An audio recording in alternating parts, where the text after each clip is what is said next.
Hi everyone, and welcome again to my audiovisual channel. My name is Gabriela Handal, and I'm trying to do a bit more of a formal intro, a nicer sounding intro for this short series, although it's a short series. I'm a draftsman, and today I am talking to you about the third of Denis Dutton's cluster criteria for art. I'm going to read the corresponding excerpt, and then I will muse about it a little bit for your entertainment and my entertainment. If you'd like to support my audiovisual channel, you can do so by liking and sharing this video, and also by subscribing. These are all immediate and at no additional cost to you. If you'd like to support what I do with money, it's also very welcome and appreciated. You can do so by purchasing my drawings directly from my website, which is just gabrielahandal.com, one word.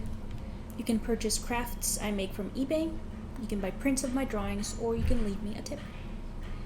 Thank you for your time and attention, and let's get right on with it and start. So, the 12 cluster criteria for art are from Denis Dutton's book, The Art Instinct,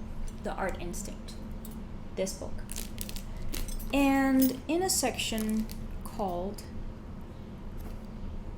chapter called What is Art?, which he then goes to not define.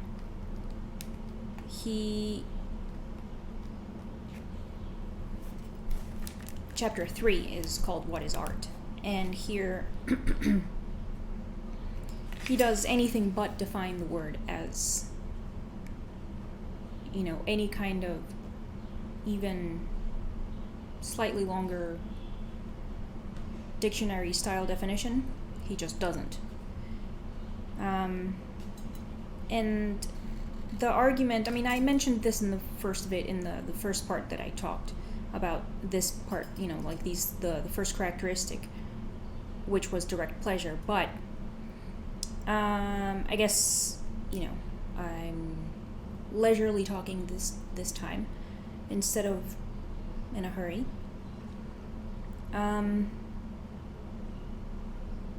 His argument is that it's not helpful or productive to try to find a specific definition for art. I'm not sure why. But instead he says that thinking of observing those things which obviously are art is more helpful to try to divine what is art. Which, that's cool.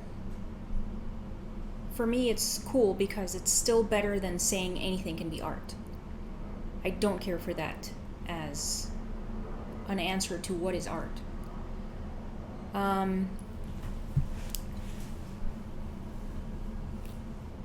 And one of the reasons for me is actually based on the stuff that I've heard Jordan Peterson saying here and there about, one of them was about value, and I read that. I didn't hear a lecture about it when he was talking about that.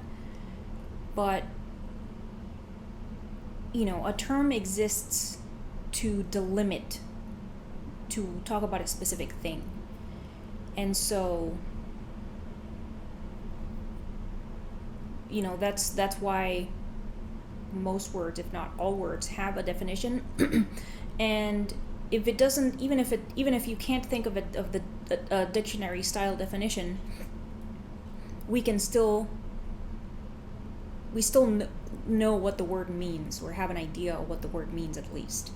And then, since lots of people, if not most people, agree on that definition, and we agree on the definition of very many words, if not all words, of the English language or whatever language it is. It's because of that. That's what enables communication and being able to talk. So that should also be applicable to art. And the definition of art changing throughout time, as has been mentioned lots of times in my podcast a conversation about art by different guests, that doesn't mean that it has no definition, and it doesn't mean that anything can be art. Or at least that doesn't work for me. So anyway, I guess I just continue to muse and be mildly annoyed at Denis Dutton having a whole chapter called "What is Art" and then just not defining it in any capacity. Or I guess I could be wrong. I don't remember the entire argument. I don't remember the entire chapter.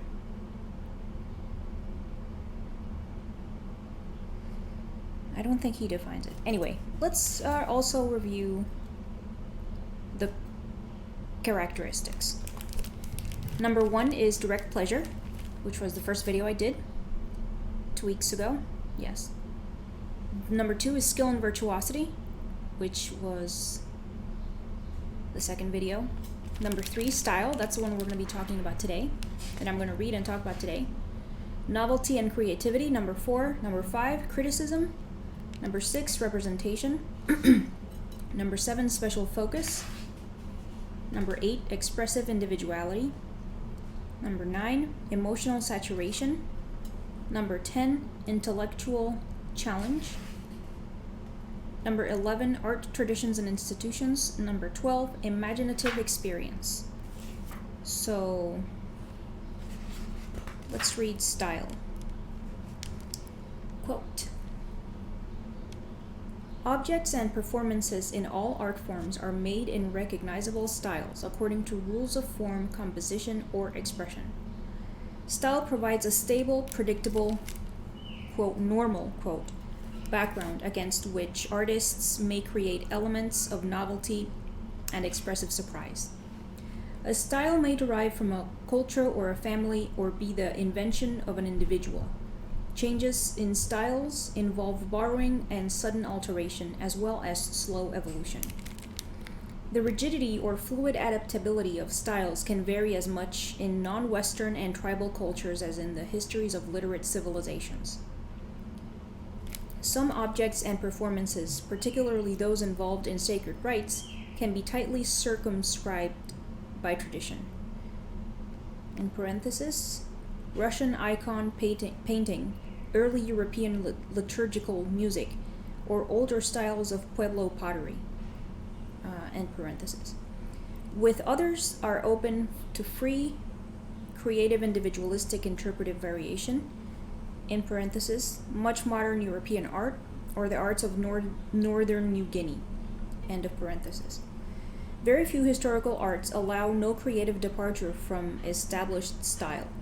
In fact, where no variance whatsoever allowed, the status of a stylized activity would be called into question as art. This is true not only in European traditions. Some writers, particularly in the social sciences, have treated style as a metaphorical prison for artists, determining limits of form and content. Styles, however, by providing artists and their audiences with a familiar background, allow for the exercise of artistic freedom, liberating as much as they constrain. Styles can oppress artists. More often, styles set them free. And in parenthesis, virtually all meaningful human activity above the level of autonomic reflexes is carried out within stylistic framework. Gestures, language use, social courtesies such as norms of laughter, or body distance in personal encounters. Style and culture are virtually coterminous. End parenthesis and end quote. I kind of feel like he's using... Alright, so that's the section of style. I kind of feel like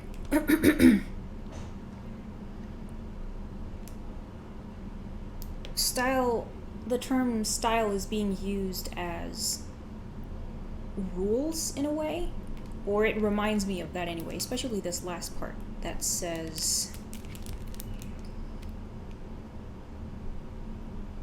treated style as a metaphorical prison for artists, determining limits of form and content.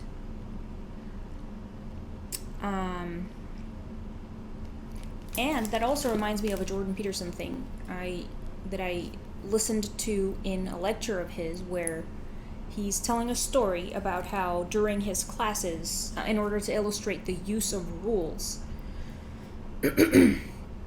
he's just like giving his class, and he is talking to his students, and he would pick a student out of the crowd of students that he had, and he'd be like, okay, you and me, let's play a game.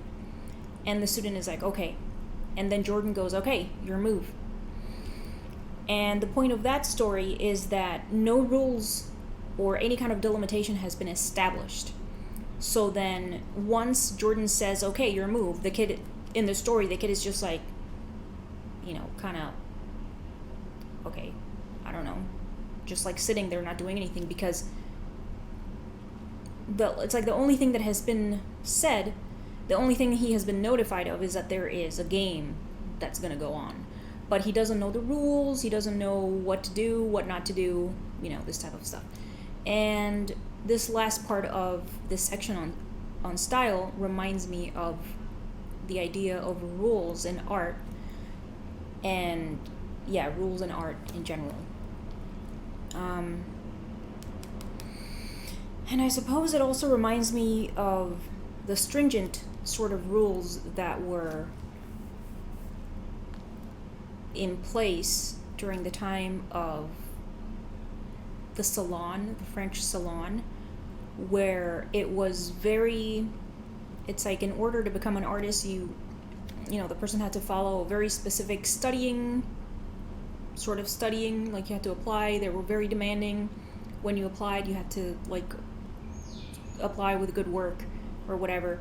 And then once you were through with that, the selection of subject matters that were considered important or good, it was like there was a hierarchy. I think number 1 was like historical painting or something, and landscape, then landscape, and and there was like the top 5 subject matters for drawing, for example. So like there's all this really kind of constraining type, or like a very specific path for a person who wanted to do fine art to walk over. Which I have mentioned before in my podcast, Conversation About Art, in several episodes, that is a lot of constraint.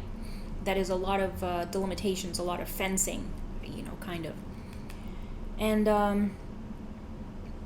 I don't think I would like that. And I also I'm not sure that I would entirely care for the demand of the study, for example, required at that time to be an artist. Even though I'm aware that it's important and valuable, because, have you seen the work that has come from that stuff? So I think that's also part to the point of what Denis Dutton is saying here, where he says, quote, styles can oppress artists. More often, styles set them free. So, I think he's kind of using that interchangeably with this whole idea of rules and constraints in art. He also says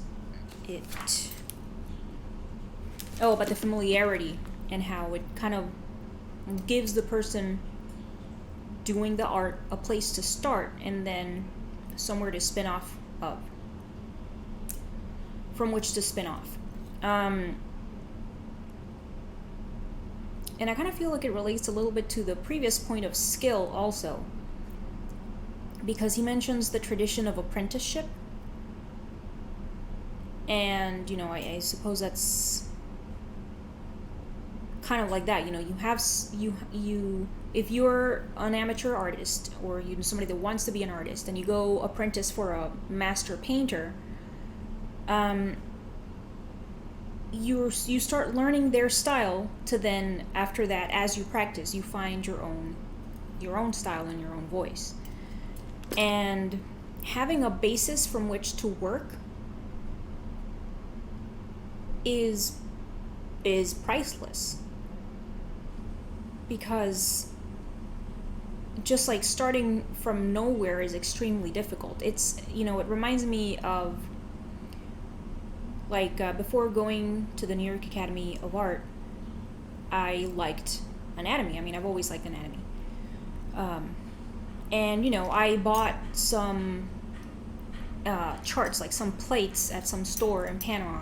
And those plates are amazing. And they're great and beautiful and stuff. But I would do nothing more than just draw from them and, copy the images in them. But I wouldn't call that studying anatomy. I had to be taught by people who already had formed their own basis however they did, but maybe by learning from somebody else, so that then I could kind of take that as my basis and then be like, oh, I can study anatomy by myself now, because something about that person, just those teachers just teaching me anatomy however they did, that enabled me to kind of organize the subject in my mind in order to then be able to continue studying it and acquire that familiarity with the subject. So having a basis for anything, not just art, is incredibly helpful. So the basis in art is, I think, a good basis is the more traditional approach, which involves studying light and maybe color and cast drawing and figure drawing, drawing from life and this type of stuff. And, I've definitely heard the argument that basically any kind of education in anything just produces more people that will be doing or just talking about the same thing. If you think of kind of like a traditional school where you have all these kids sitting in a classroom and they're sitting there looking the same with the uniform and stuff, and they're all being taught the same thing. And I feel that's a very short-sighted thing, a juvenile short-sighted thing, to think that you're just making more people to think the same thing. And the reason for that is because the way that nature operates, this is just based on my own observation, all right, is that every time a new iteration of something occurs or is produced, every new iteration is a little bit different. So, for example, if talking about art and figure drawing again, you can have a room of art students drawing the figure, and they're all drawing the same figure, but all of the resulting drawings or paintings are going to be completely different. And so each drawing is an iteration of something. And even if you have only one student, if the student is standing in the same spot, and he just stays in the same spot, and he makes another drawing and then another drawing, and the model is in the same pose, or say that nothing has changed, then he's just starting a new drawing every hour or something. Every drawing is going to be different because every drawing is a new iteration. So not just an appearance, but each time the artist is going to find something else that he's going to want to try, or something else that he learned. So those are tiny variations each time something is iterated again. So I guess in that part, it gets more to kind of what I think of as style, which is kind of the artist's own visual, stylistic language, I guess. I've often made the comparison of style when it comes to an artist's work. I often compare it to to a person's handwriting, because similarly to what I was just saying about, everyone learning figure drawing, for example, everyone is learning how to write the alphabet, and everybody is learning just how to write words and stuff by doing that thing where you repeat the writing over and over again. And then once you have learned that, and you continue to write throughout your life, throughout your youth, you develop your own handwriting. Your own handwriting comes out effortlessly. And I guess that is similar also to the way that Dutton is using the style of having a basis and then each person kind of making their own style. So maybe he means something more like that. I'm not sure. But anyway, yes, style. Because I've definitely been asked more than once, and I have heard other people being asked about, how do I find my style and this or that or the other. And it's like the way that you're going to find your style in anything that can have a style is by doing it over and over again. Because it's through each iteration you learn something new. You learn sometimes you learn something new, sometimes you discover something, sometimes you find something that you like that you choose to keep, and then you want to do that thing that you liked in the next iteration. So then that little thing that you found that you liked might become part of your overall style. And obviously I think kind of a misconception that we have about style is that it's just one your whole life or something. And we obviously must remember that we're gonna change throughout our life. Meaning, and not only are we gonna change, like our personality is gonna change, physically we're gonna change, but because you're gonna keep making iterations, your style, that means that your style is gonna change as well. Because you're gonna keep practicing, you're gonna keep making new discoveries, you're gonna keep finding other things that you like, and you're gonna discard the things that you liked before to replace them with something you like more now, something that just calls your attention more, something like that. So it's like that collection of iterative, I guess, like repetitions that you repeat a lot just constantly. And it's like that combination of discovering things and keeping things that you like and experimenting and trying new things and just doing, it's like all of these variables coming together over and over again every time you make a new drawing. It doesn't matter if it's a practice drawing, a sketch, a finished, in quotes, drawing. It all kind of results in like this overarching overall style that belongs to a person, or not belongs exactly to a person, but that comes from that person, or that person produced. Yes, let's see, something like that.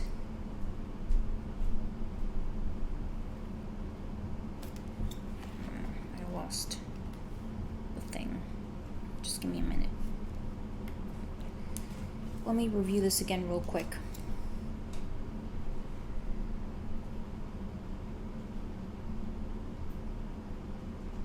Yeah, so like this part where he says, style provides us, quote, style provides a stable, predictable, normal background against which artists may create elements of novelty and expressive surprise. I think maybe I said it just now, I don't remember. In skill and virtuosity, it reminds me of something I said for the skill and virtuosity when talking about representational work as kind of being more demanding of skill, because it has reality as the measure for it. So it just reminds me of that, because the stable, predictable, normal background against which artists may create elements of novelty is reality, if you're a representational artist. And yeah, I guess it kind of also reminds me of just like artistic movements. Like, if you're talking about Cubism or Impressionism, this type of stuff. Because that's kind of what I think of with the term style.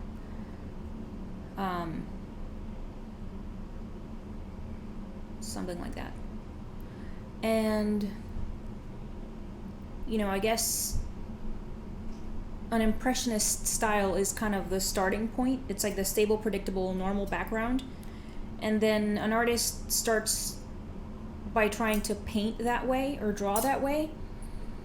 And then, the artist wants to try other stuff or using different colors or something of the sort. And then little changes like that make it so that that artist's work at some point stops being exactly impressionism.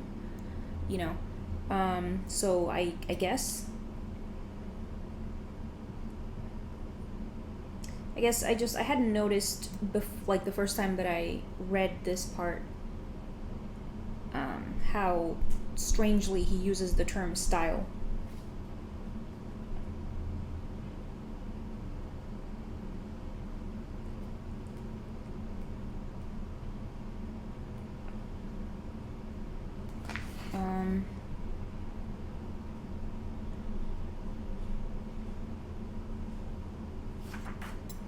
And in parentheses, he talks about other things that are not art that also have this thing about a person developing their own style in something based on what they learned when they were children and stuff, because he says language, juice, and gestures, for example, and it's like,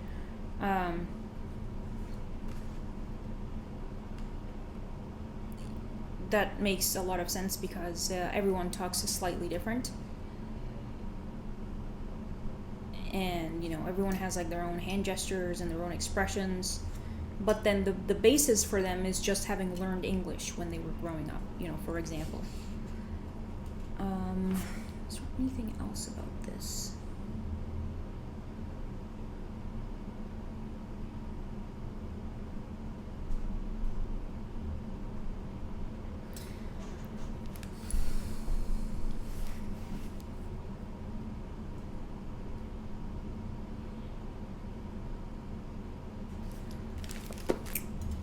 Is there anything else about this? I think that might be about it. What do you think about this style thing? And like, based on what I read, what do you think? Why is he using style as like a set of rules? Or, as like rules instead of having like a style in the sense of like the aesthetic decisions that a person makes when they're making a work of art, because I hadn't noticed first time that I read it, and I have mixed feelings about it. I feel like it's kind of confusing, although there's overlap, like I was saying, with skill and being a representational artist and having reality as the measure of what you're doing. But then lots of people take liberties when they're drawing from life or just like drawing representationally. We take lots of liberties, and it's like, yeah, that still looks like a person, but the neck is really long. It's like, that's, I do that all the time. I do that pretty often. But then I'm taking liberties with that area, with stuff that I've learned. For example, so and so that series of resulting drawings with the elongated necks is arguably a style,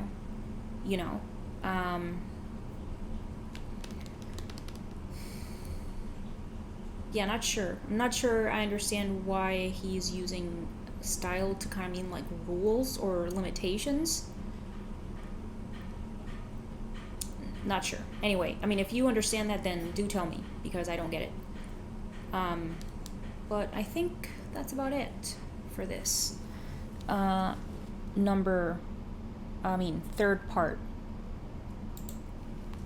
of this short video series. Yeah, let me know if you get that, if you read the book, or if you just, listened to the excerpt that I read just now. And yeah, I think I'm going to cut it off there. Thank you, everyone, for watching and listening, or reading, because this is going to have subtitles, because I've been adding that to my videos. It takes a while. If you'd like to support my channel and my work, all corresponding links will be in the caption. Make sure you like this video and leave a comment so I know you were here. Also, remember to subscribe to my audiovisual channel, and to see you next time. Have a fantastic day. Thank you very much.